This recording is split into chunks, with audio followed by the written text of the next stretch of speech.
actually participate in the webinar, because it's all about you and any questions that you may have on how do I do this or how do I do that, or anything relating to the CRM system. Or if you have a website with us, we will be doing website training. I believe that's next session, where we're going to jump into your websites a little bit to show you how to edit those. Now, if you guys have a question, by all means, throw it in the chat, throw it in the Q&A, or if you prefer, like it's easier for you to communicate verbally the question that you have, raise your hand and I will give you the authorization to speak on here. But this webinar is, 100% for you guys. Any loose ends that you're just curious as to understanding how to go about. And I can guarantee if you have a question, there's somebody else sitting in here that has that exact same question as you. So don't be shy, ask away, and we will find those solutions for you. So Jonathan is asking, how can I make a search with a map instead of just keywords? Okay, so in the system on a lead, you want to set them up with a search, just with a map of a certain area. Is that correct? Awesome. Perfect. So let's just show you how to do that in here. So what you're going to do is, let's pretend this is the lead that we have in here, and I'm just going to create a new search. You could definitely edit an existing search if that's the way you're going to do it, but you can just go in and add a new search. From here, you have two options when it comes to the map search. The first one is the polygon.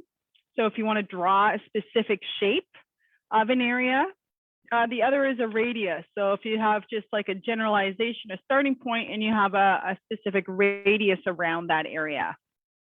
So we'll start with the polygon. They're very similar in how you would create that. So once you go and you select the polygon, you're going to head all the way over to the right-hand side here, and you're going to go show map. Now the map is definitely going to default to your location. So I'm on the West Coast of Canada. So let's just center it into Toronto, just because this is a Toronto feed. We're more likely to find listings. So once you are on the map itself, you can zone in on any area. Okay, so if I wanted to, maybe I had a client that's looking to move into the downtown core, what you're going to do is you just click on the map to drop your markers. Okay, so as you're dropping your markers, you can be very specific as to the shape that your client may be interested in. So maybe they're only looking in this oddly shaped area. You just drop your markers as to where you want it.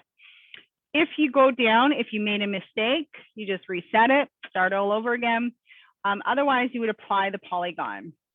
Now, if I sit here and go apply, we're going to see that there's 14 listings now that fall within that specific map area.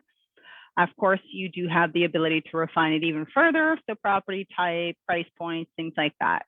If you're manually making a map, you're going to give it a name. This is for your reference only. The lead itself does not see what you've called this map or this search for them. It's just for you. And once you've created it, of course, you're just going to go save filter. I'll just go 1, 2, 3 because it makes you give it a name. You save that filter. If you change this polygon afterwards, you're just going to update that filter right there.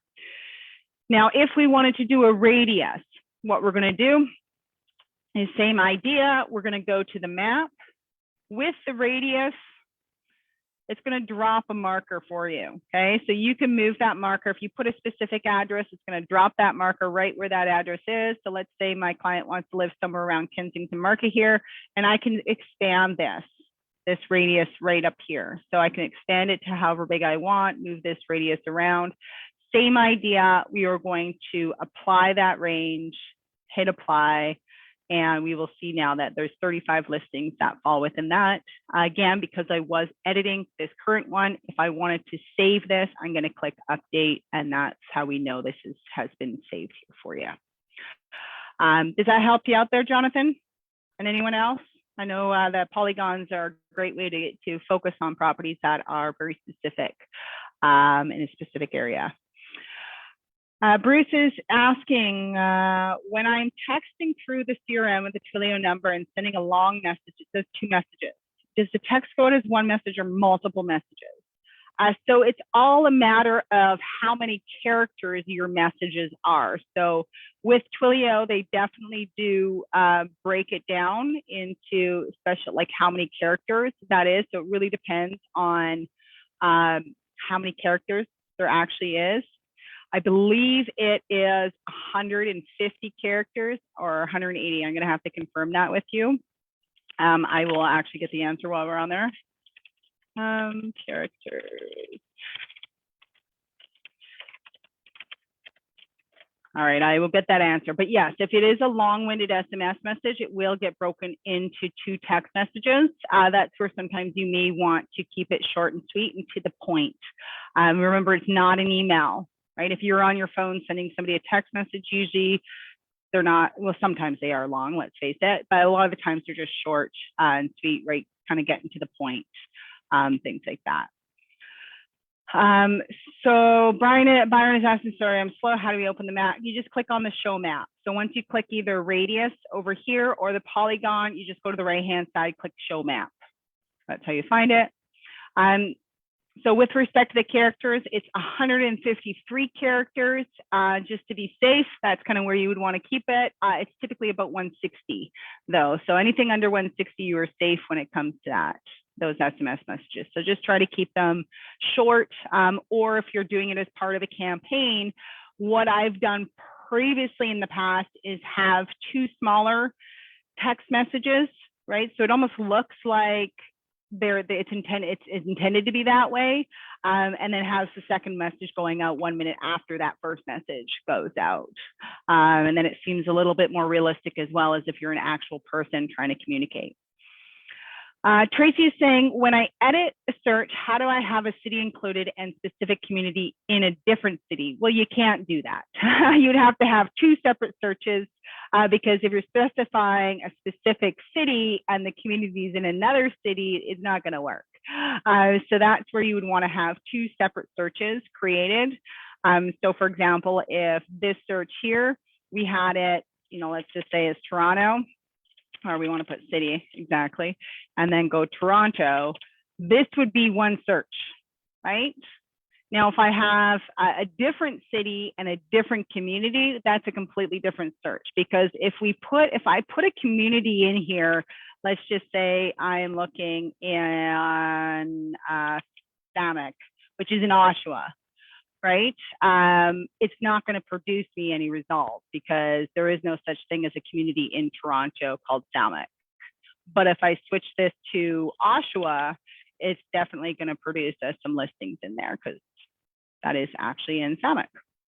So you would create 2 separate searches in a situation like that.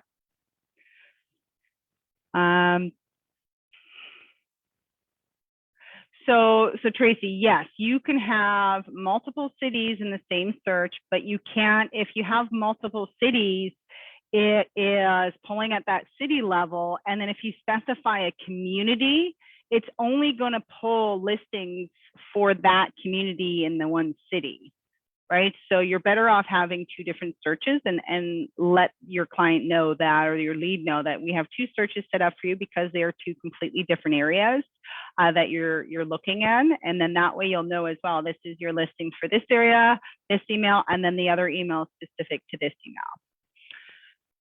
Yeah, because otherwise, if I have too many listing, it's just, they're going to be missing a lot of those.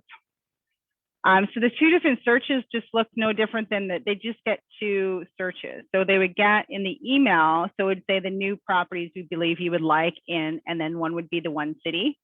And then the other one would say the other city in the email subject. So their email subjects would be different. Now, similar to what I just did, Tracy, you are going to click on the add new search. So if you have 2 searches here, you can add as many searches as you need to for any specific client. You just keep adding new searches for them. Okay, so let's just go back up. So Bruce is saying, if setting somebody up on a sold search and we do last 6 months originally, now when a new sold listing comes out, do they get the new sold or just the 6 months? So it depends on how you did that. If we go, I wonder if I can edit this to be sold. No. So if we go and we move this to sold, you would do the sold date. Come on, where's my sold date? I just seen it. There we go. Is equal to or less than. So if we go equal to or less than, let's say we want everything that's sold in the last 90 days, it's going to continue to send them everything that's selling within the last 90 days.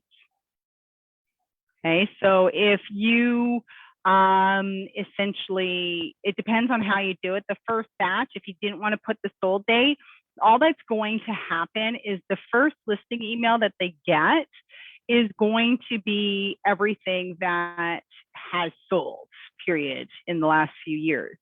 Whereas this one here, so the first email would have everything, and then any subsequent emails that they get are anything new that's sold, right? So just a matter of how you want to send it. But if you wanted this just to be your initial email, you could definitely do that and then modify or tweak it. They'll, even if you do the 90 days, they're going to continue to get the recently sold listings if you specify that. In there, and then I just going through the questions here.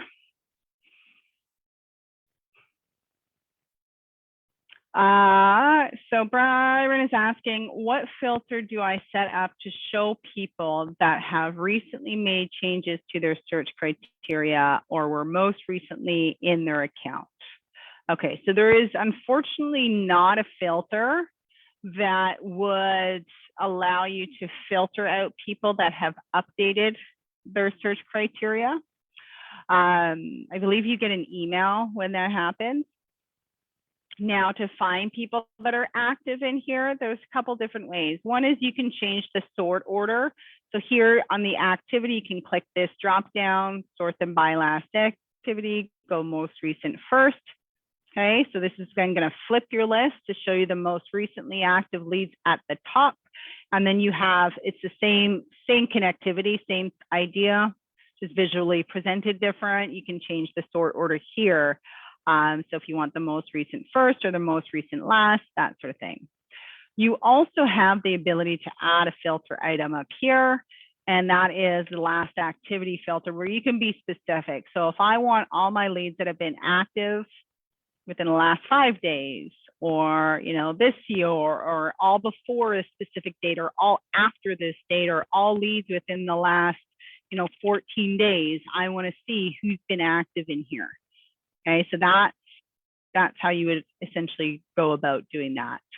I find that, and you guys may find as well, as much as the leads have a lot of tools to navigate and make changes to searches, a lot of them don't.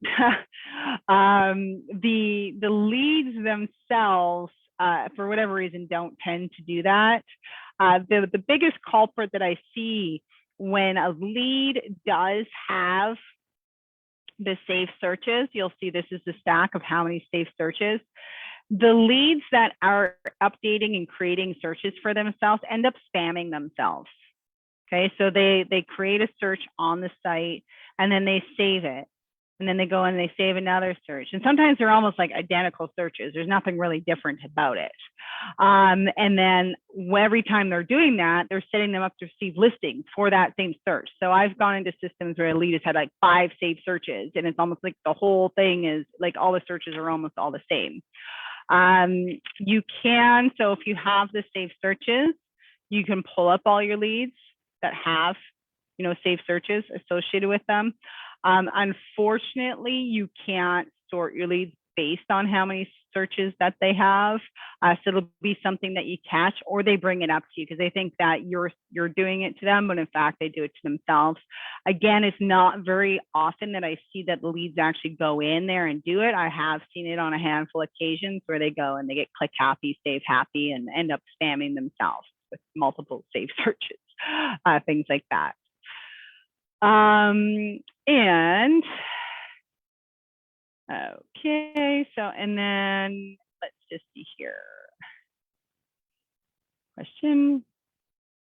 So Michelle is asking, can I add a current client and set them up to receive automatic listings? Yes, you absolutely can.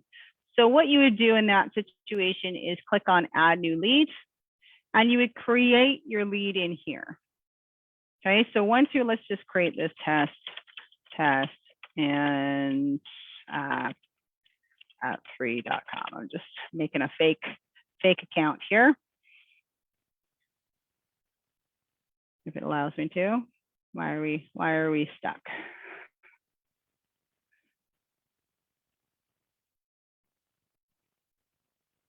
I just want to see if it saved it or not. Okay, so there's so let's pretend you just created this lead. Okay, so when you open up that lead and you go down to the bottom, you're going to see this. There is no save search.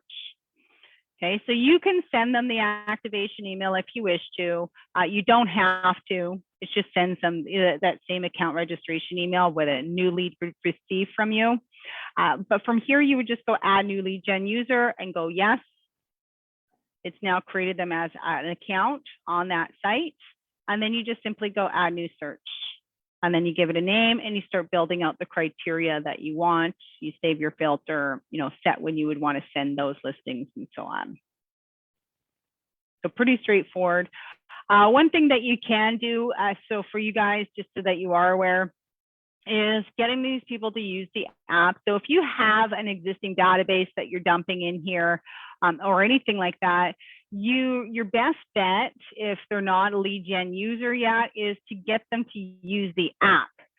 So the minute they go and if they download the app and start looking, they are going to be creating their account profile, which does create their account on the automated platform. For those areas that we have sold listings, you're going to be setting them up to receive sold listings automatically when they sign up for those apps, because they're going to be throwing their address in there. So that's part of them creating their account. And so when they throw their address in there, if you have access or your board gives us access to sold listings for you, the lead itself will be set up to receive sold listings within a radius around their home. And they'll also receive active listings within a radius around their home. If you do not have, or we don't have access to your sold feed, then the lead itself would just start receiving active listings for homes in their area. So it's a great way, even if you have an older database, to get them re-engaged. So maybe you're with us for several years, or maybe you have leads that had originally signed in through a branded website and they aren't getting anything from you. That's a great way to get them into your automated system, is to simply send them all the app. So you can select all your leads, or you can filter them down, of course, to get those individuals that you want. And then you can actually send them a mass email and a mass SMS link if you wanted to get them to sign up for that app, so get them to start using it, and so on. So let me just kind of go up here. So Bruce is saying what to do to send a new sold listing. So if you set them up on an automatic sold search, Bruce, you don't have to do that. It'll just automatically keep sending them. It's kind of like an active listing search, but instead it's sending them sold listings instead. So once you set it, if you set it and you forget it, anything that sells within the parameter that you've created will automatically be sent to that individual for you. So Tracy's asking, when the current listing that they receive sells, does it show them that they are sold? Yes, it does. So if we go in and you can even look for yourself, just look at anyone's system, you'll be able to do that. So if I go into, let's just go into this one, guaranteed most of these listings are probably sold. But if we go into the more details here, they're going to see this. So if they go back and open up that listing, it'll either say it's unavailable, depends on your board again, right? So if you have access to all the sold data, the lead will actually see the sold information when they go to look at that listing.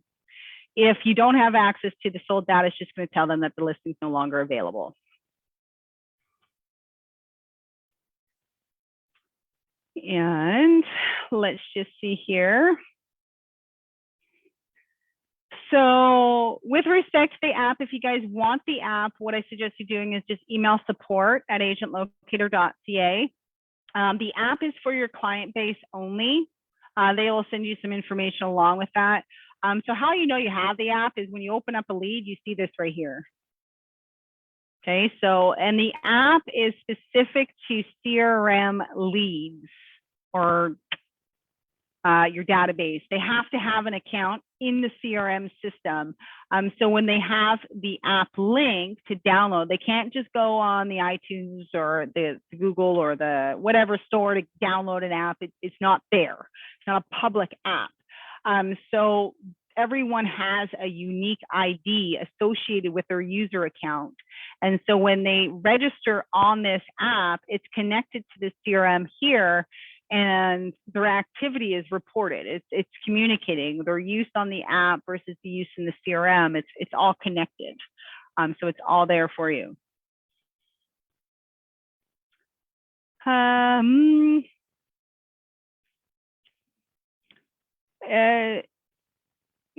sorry, I'm just reading a question. Is that sold in actives with the radius around their home? Is it automatically set up? Yes. Yeah, as soon as they throw their address in, it's automatically set up. You don't have to do anything. Well, you may want to tweak it if you have a conversation, because you'd be able to narrow down what sold listings are being sent to them. So you could be a little bit more specific. But yeah, it's automatically set up. So Michelle, certain boards you have access. So Treb, Vancouver, we have a specific board with Ottawa. Like there's the direct Ottawa feed. That's there's certain rules and regulations around that one there. I think there's fees associated with that. I think your brokerage has to sign up for it. And then there might be another one. I feel like there's another one that we have access to sold. So it's just depending on the board and when they're releasing that information.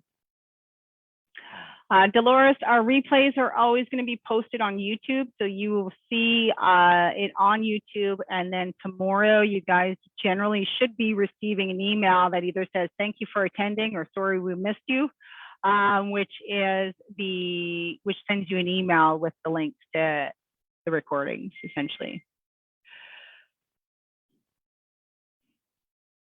So Bruce, you can remove the sold date, but the first batch of listings, so if you put that was sold within the last number of like less than 90 days ago, they're going to get any new listing that sells because it's less than 90 days ago that it sold. So you don't have to. So if you don't want to put in the sold date, just let them know this is going to be the listings that have all sold, right? If you want to. And then the first batch is going to be like that. If you don't want to do that, then that's when you put the equal to or less than 90 days. And they'll receive the first batch will be everything that's sold within the last 90 days. And everything after that is just going to be anything new. So Mike is asking, how does a lead share access to the app for a family member? They would do that through the app, actually. So when they're about to share with a family member or share with a friend, they can do that. They can send the link to a friend through the app, but it lets them know that all of their activity and everything is actually duly shared. So being like, do you really want to share this information or no? So it gives them basically, it's like a mirrored app, right? So the spouses, they can all use it. It's the same app. Anita's asking if she can check the sold listings in Vancouver, even though she's Toronto. No, because you do not have member access to that. So the only way you could do that is by going onto a Vancouver agent's website and looking through sold listings, right? So you do not have a Vancouver feed of listings into your website because you are not a Vancouver agent.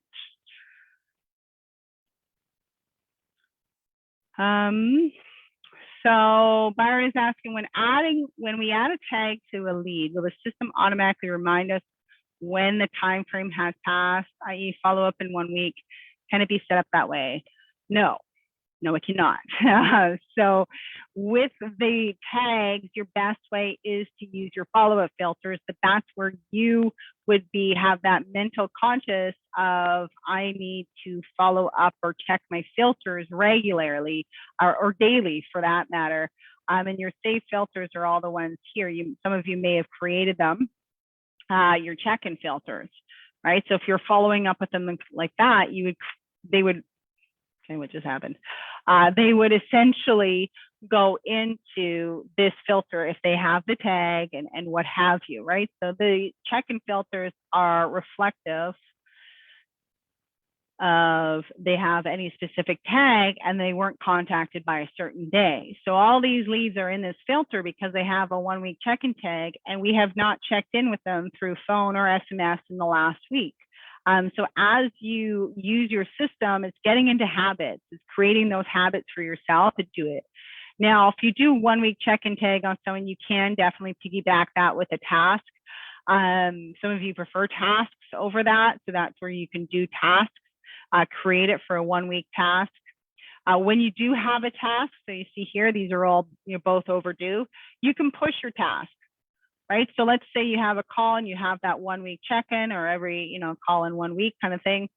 You can push it. So maybe you called in the 1 week and then now you need to push it. You can push it for the number of days, minutes, or hours. So if I wanted to push this by 10 days, I can do that and it'll push the task. So now I don't even know where it went. But you can push the task and now it's due at a different date. So you can keep just pushing your tasks along if you needed to.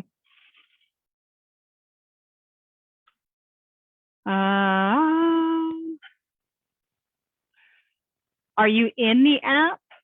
You don't see? I would have to look into that for you, Mike, specifically. I don't have the app on my phone, funny enough, but I can definitely look into that. I think it's when you're trying to share a listing or something with somebody. Okay.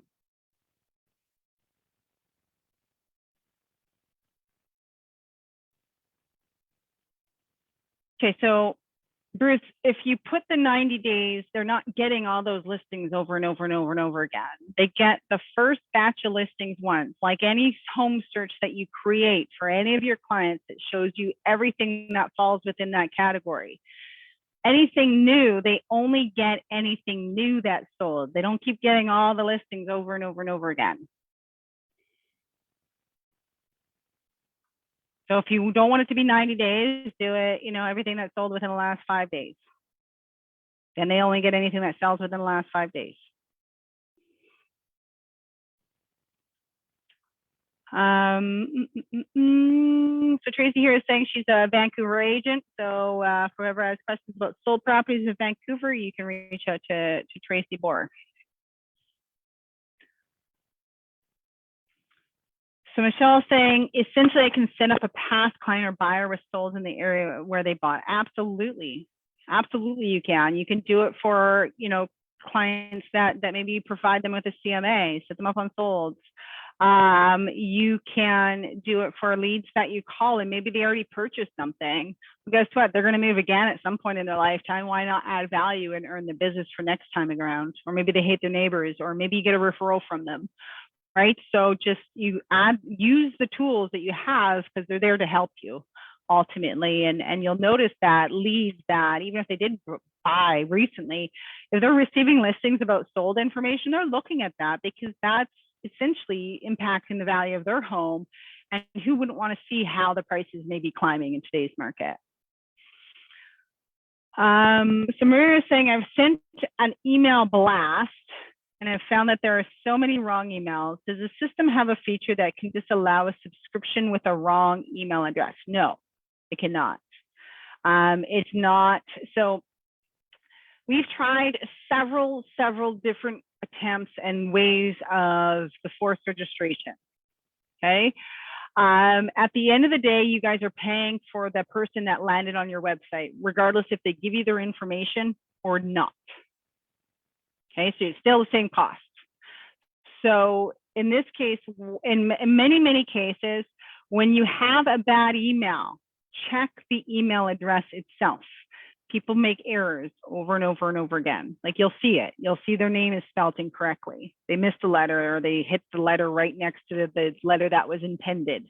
So you see it. Obviously, that's going to cause an email to bounce.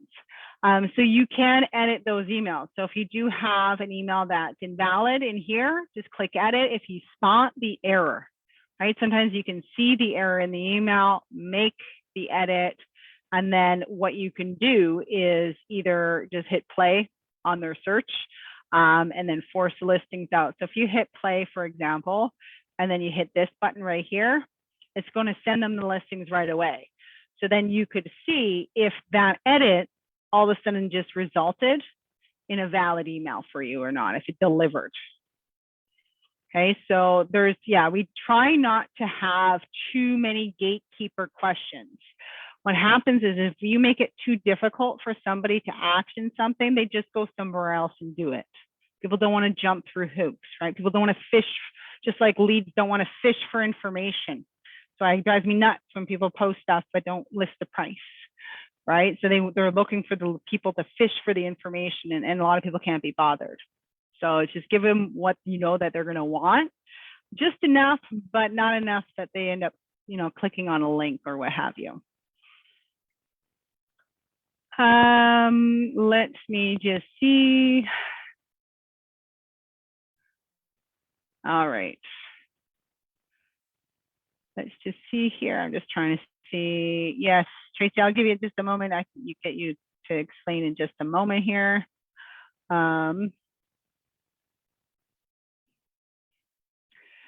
So Sharon is saying, can they view interior photos? My clients can't seem to click into the property for more information or more photos. So we would kind of need to know what they were doing, right? So these don't, so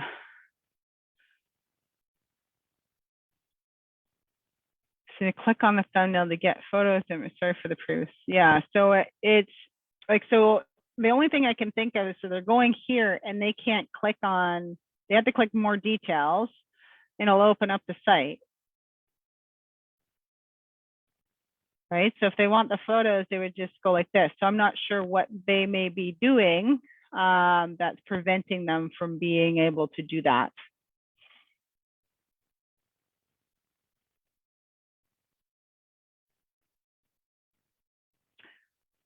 Bruce is asking if it says a lead was not active for 30 days and the search was changed from daily to weekly, if a lead comes back onto the system, does it automatically go back to daily, or do we have to change it manually? That is a very good question. That I do not know, to be honest with you. And I think that's a new feature that they rolled out not too long ago.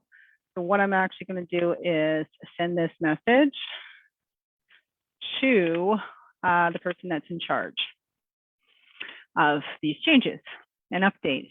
She may be able to provide us with a little bit of insight on that. So Sharon says it doesn't look like that for them. It has a thumbnail with a red outline, so it's from the old site. Yes, so you're likely sending them listings through the legacy system. So what you may want to do is switch them over to the automated if you're on it.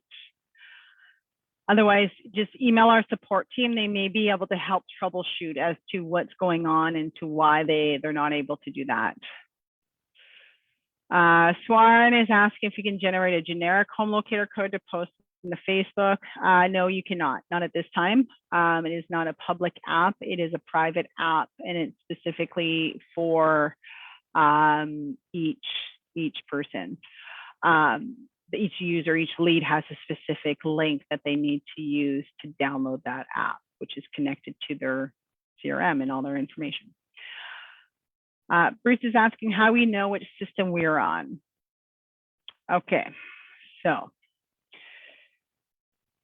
this here, so I'll kind of give you an easy peasy kind of breakdown as to how you might know.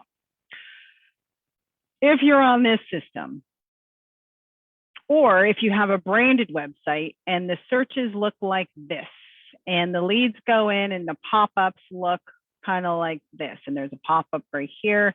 You are on the automated system. Okay. If you, let me find a branded site for you guys so that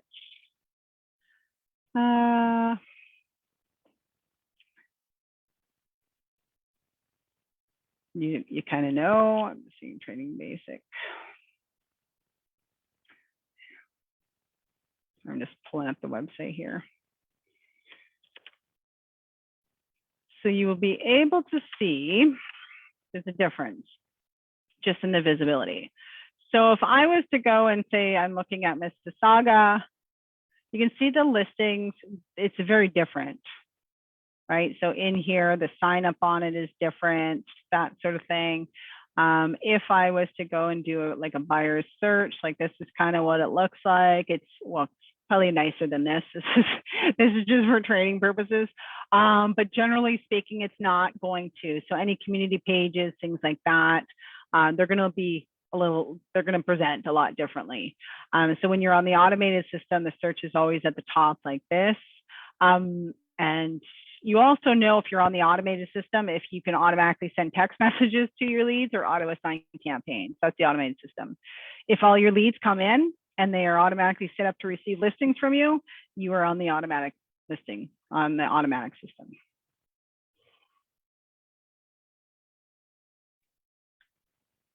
Once the leads are categorized, is it possible to see all leads at once opposed to searching and categorize? So I don't understand that question. Because if the leads are categorized, is it possible to see all leads at once? All right, so you can talk if you want, Jimmy. Oh, can you hear me now? I can hear you now. Okay, actually, I knew my question didn't make sense because it didn't make sense to me. Okay. But I'm looking through for a particular lead, and I think on my last training call, I was able to put them in different categories: 1 week follow-up, 2 week, et cetera, et cetera, et cetera. But there was one particular lead I was looking for, and I cannot find this guy's name nowhere in my categories. And I know I'm not crazy, but I'm confused. What's his name? First name is Eric. Okay, so have you used this search field right here? I thought I did. Maybe I didn't do it right. Show me what I didn't do. Well, I'm not in your system. So if you just go and type whatever the name is, okay, search so it, or you can do it by even a couple letters or a few letters. So it'll pull up anything that has those letters in it. Now, did you put him in a follow-up filter? I believe I did, to be honest with you, but I can't find it. Okay. And do you recall which filter you put him in? Oh, so you're going to put me on the spot now, huh? Okay. Doesn't matter. Doesn't matter. Yeah. So what you're going to do is in here. So any of your check-in filters, if you can't find him by name, in any, because some people spell their names funny or different, uniquely, I should say. So what you can do is here is just temporarily take this off. Okay, so just take that off and then go apply. What it'll do is then show you everyone that has that tag on them in that list. And then if he's not in this list, then go to your next check-in. So don't save it. Don't click update. Just hit apply, or after you remove it. So now we would go into your 2 week filter, for example, remove this, hit apply. It's going to show us then all the people that have that tag in there, regardless of when our last communication was with them. So when I hit first week, I go up and remove. How do I remove that one more time? You just hit the X. So you go into your filter. Let's say they do a monthly. We go into the filter. We're going to take off this one by hitting the X right here and then going apply. And then it'll show us. Yeah. Okay, but we're not going to hit update. Do not hit update, because then you're going to save that. We don't want to save it. We're just temporarily modifying just to take a quick peek, right? There you go. Okay, got it. Okay, yeah. I'll find him that way. For sure. Good. All right. Sounds great. And then Tracy, I know that you had wanted to talk, I believe it was. Let me get to your name in here. There we go. You should be allowed to speak now, Tracy, if you like. Yeah, hello. How are you? Good, thanks. Yeah. Okay, this was not my initial question, but now that you just showed that gentleman something on the top of your screen where it says apply actions and then it says monthly check-in, that drop down, what is that listed? Like, I don't have that second drop down yet. And maybe I have applied. Yeah. I have applied save filter. That's all, because I think so you would have this. You might not have all the filters, but you would have applied save filter. Oh, okay.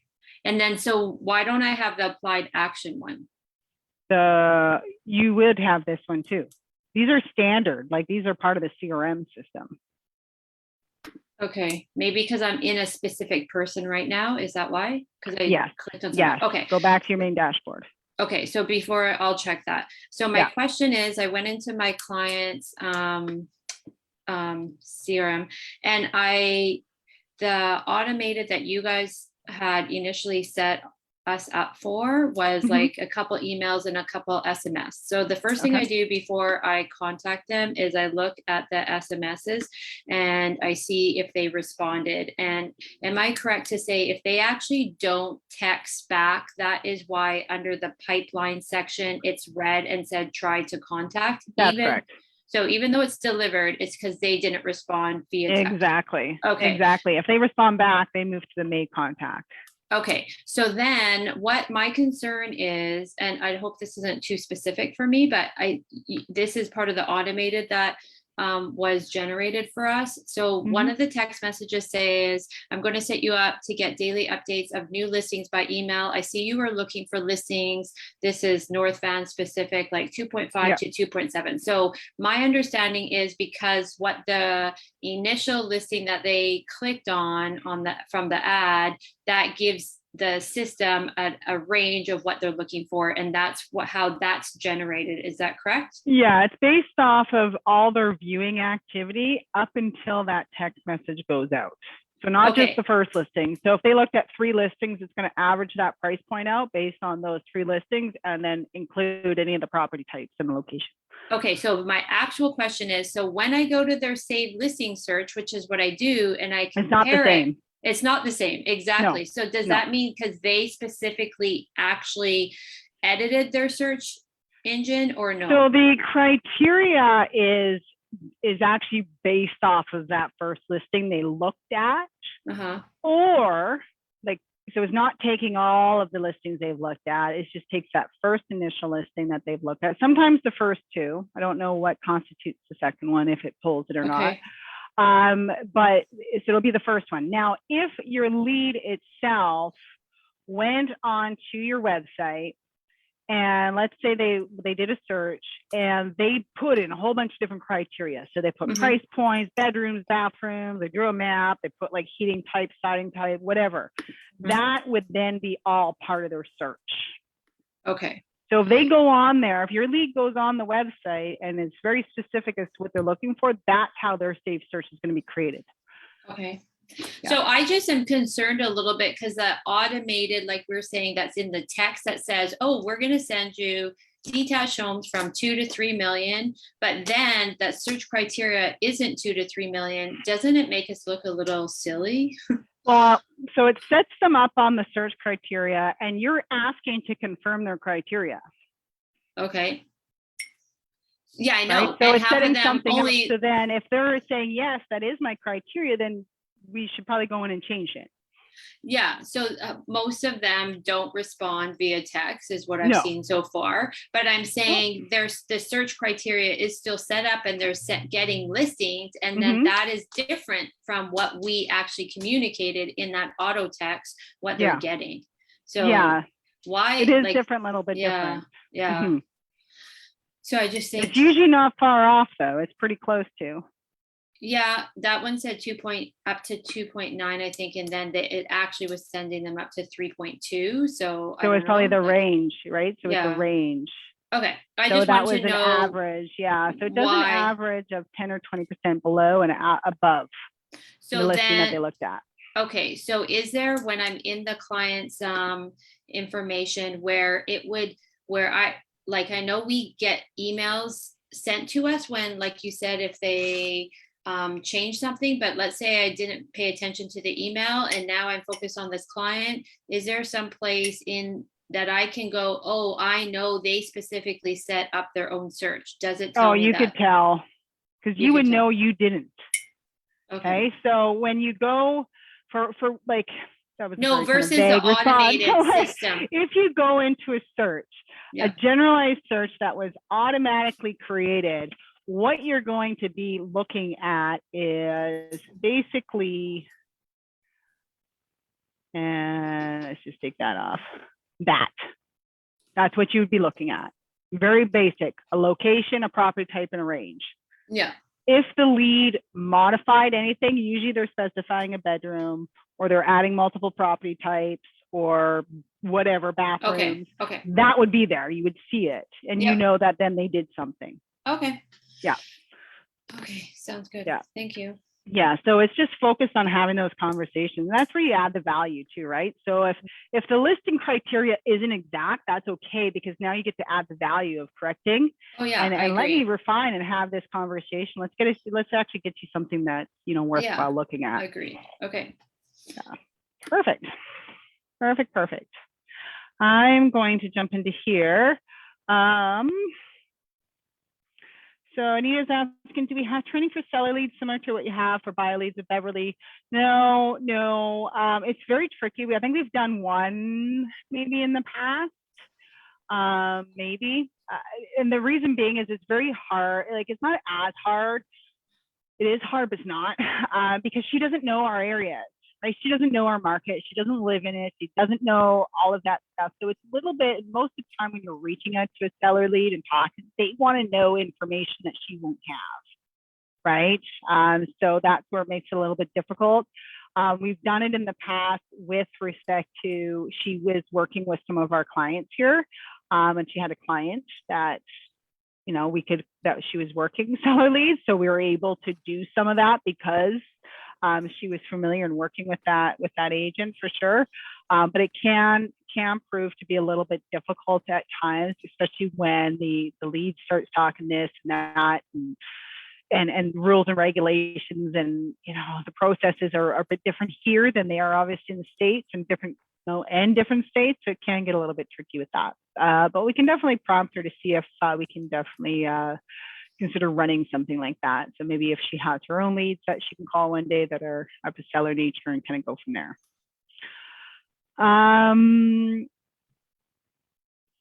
All right. So Farn, if you want to send somebody the app, you have to create them as a lead in your system and then send them the link through the CRM system with that sort of thing. Okay, so Sharon is asking, can you show me a sample of how the auto listings should be showing up for my clients, how it looks in their inbox? I think my client are getting listings from Ultram, but you're not sure. So how you would be able to tell, okay, so when you go into your lead, into the email section, what you're going to see is sent. Nothing's going to be delivered, opened, clicked. Okay, that's one thing. And you're also going to see the word legacy. It says it somewhere in here where it says sent via legacy. That's essentially how. So just go to their emails and you can go here and you'll see. You can also verify this by going down here. If they do not have a saved search right here, they are receiving listings from the legacy system. You can also go into your e-campaigns. You would see like an automatic, holy smokes, there is one where it could just be automatic prospect match, and that's a legacy. Okay, so what you can do is just stop that if that's the case, stop that campaign and reset them up through the saved listing search if you have it. But if they can't click on those listings and there's something going on, which is odd because they should be able to open the listings. I'm not sure what would be causing them, because either system, because not all of our clients are on automated, right? And they want to be able to send listings. So something might be happening that's creating an issue for them not to be able to click it, whether it's on our end or their end. But support would be able to help try to figure it out. So Neil, the legacy system is our old CRM system, the previous platform. We just call it legacy. That's all. Okay, let's just see here.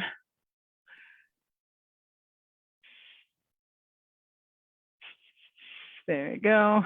If the email address is initially incorrect and you speak with the lead and you get the correct email, why does it still show red? How to make a new email address valid? So if they update, so if you have an email address that's already valid and I edit, let's say I edit this email and this, I'm just going to take out one of these. It should, when you save it, change it to unknown. Okay, if not, just click on this icon, click valid, or keep it on unknown. Then you're going to send them an email, right? So whether you're sending them the listing, so you shoot them off those listings. So again, how you do that is, hit this little refresh looking button, and that'll send them the listings right away. Then if you go into your email section, you're going to look to see if it bounced. So if they gave you a new email and it bounced, you might want to check to see and confirm that email address that you received. Like, hey, I just did this and it bounced. Now, some providers, such as Yahoo or Hotmail, can be tricky. They have some spam blockers and make it difficult for certain like third-party platforms and things to communicate. They just block because they just automatically assume it's spam. So that could be the case. But yeah, if you've changed it, it should go to unknown, because now we don't know if it's a good email. But the moment you send an email, if that email bounces, then you know there's an error again with the new email that was provided. So hopefully that helps. All righty. And I think that was it for questions on here so far. All right. Any additional questions that I can respond to you guys or help you with?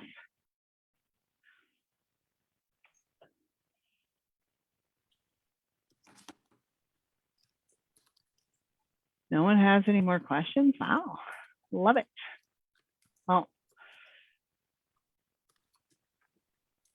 yes, Tracy. Yeah, absolutely. I can show you how to create a tag. So if you guys want a tag list imported, we can definitely do that for you. Just let us know. But how you can add a tag, so there's two ways. One is you click right here and you scroll down to the bottom and you'll see add new tag. You just simply click on that. You give your tag a name, you give it a color, you go confirm. Okay, so once you create a tag in here, it would actually select it and for you to put on the lead. So if you're not wanting to add that tag to lead, so if I just create one right now as a test, you'll see down here it's automatically selected. So you'd want to deselect it if you didn't actually want it on your lead. Your other way of creating your tags is over here under the settings tab, and you can go to tags. So then you'd have your tag list is all right here of any tags. It'll also show you how many of your leads have that specific tag, right? So if you need to do any kind of database cleanup of tags, I've seen it before where it's just like, oh my gosh, you got so many tags. And a lot of them are at 0, right? Delete all the 0 ones if they're just like, some people get tag happy. Like, I'm just gonna create a tag for this, that, and everything. But you can delete them. You cannot delete a tag if it's assigned to anyone though. So you would have to find the lead that has those tags, remove the tags, and then delete the tag itself. If you edit a tag that is assigned to leads, it'll update the tag on the lead. You're allowed to edit it. So if you just wanted to change the wording of what you call it, then, essentially that's what you would do.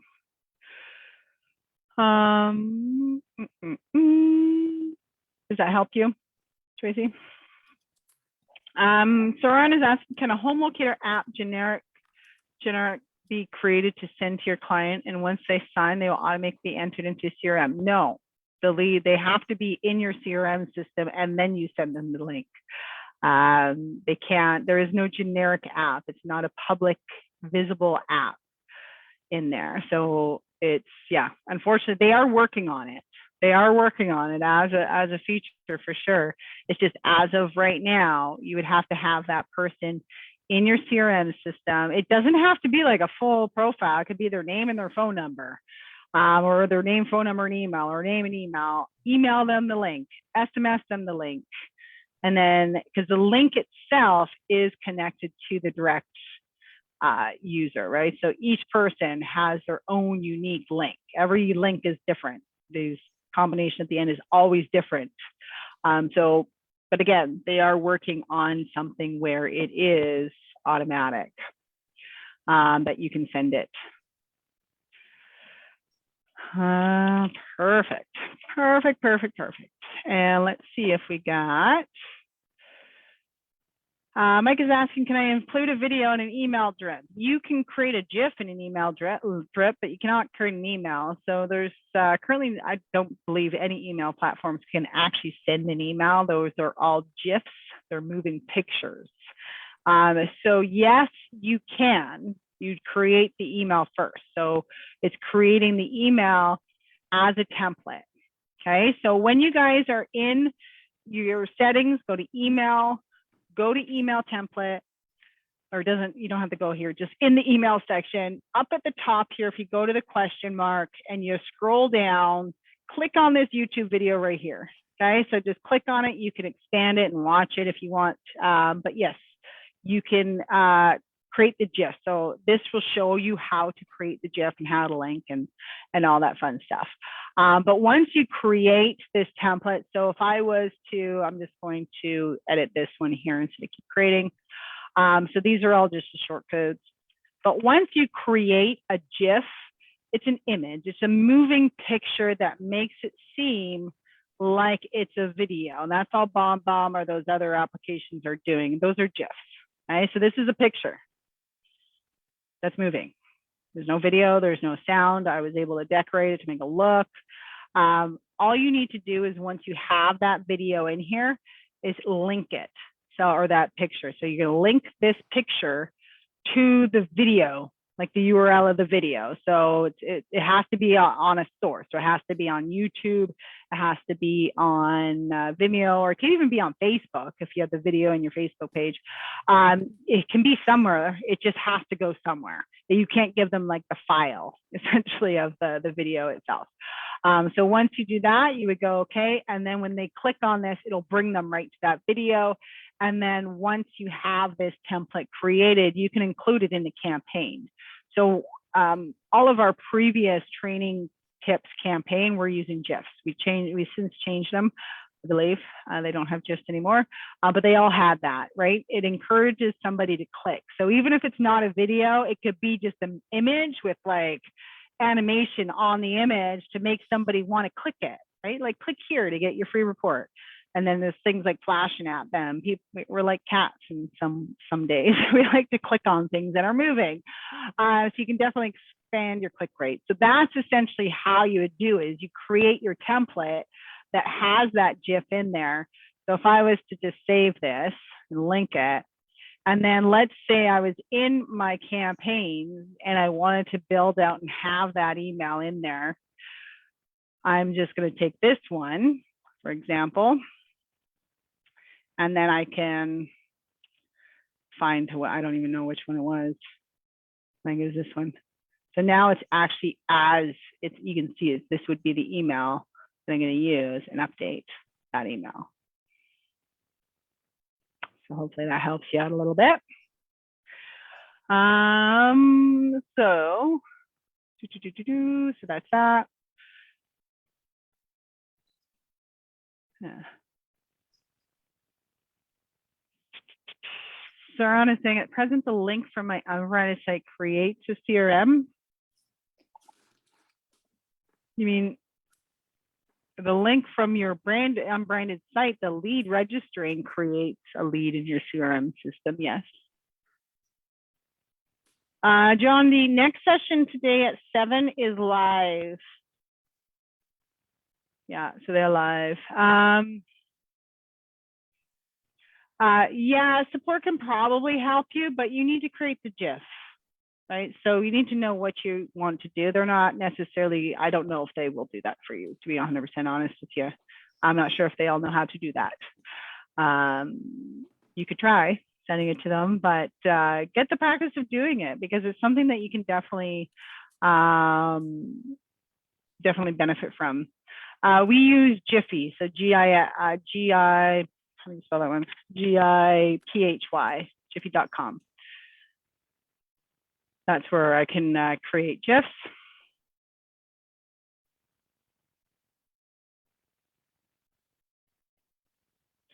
All right. Let's just see. Yes, so the training, as I had said, to create the GIF is in that video. So go into your email, go up into this question mark in the top right-hand corner, and then go down into this video in your email. That's going to walk you through, start to finish, how to create the GIF, how to download that image, how to include the image, and how to link the image.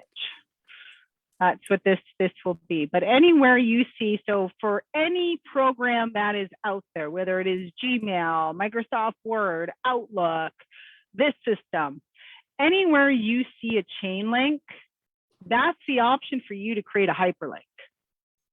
All right, so anywhere you see that, you can create a hyperlink, whether you're using text, like, so if I wanted to just say link, and it said www. I'm just going to go link.com.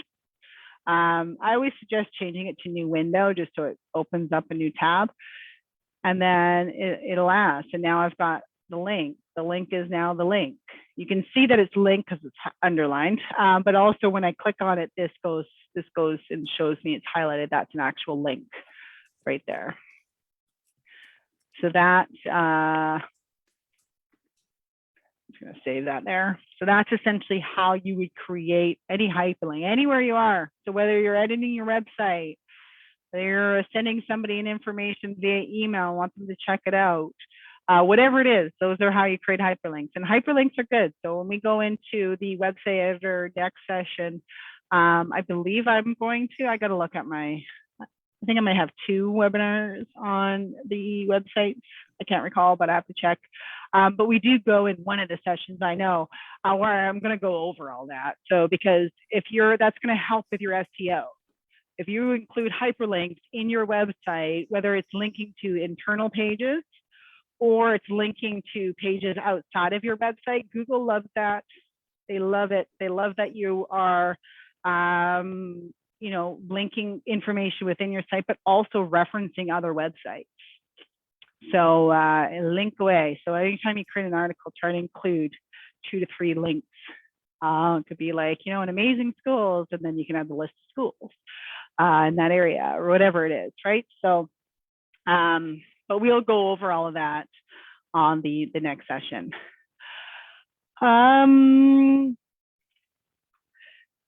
Let's just see. Byron, we are working on the app for the agents, which will be the CRM app. That's in the works. We're all waiting. We anxiously waited for the Locator app. Now we're anxiously waiting for the CRM app. So I can't recall what the timeline was, the ETA on the CRM app was. So Maria is just asking, so before we go here, what has happened when someone on my CRM sends me an SMS message? Does it come to my mobile phone automatically? Can I see set thing? Yeah, so all the SMS messages that are coming in from your leads will come to your cell phone, okay?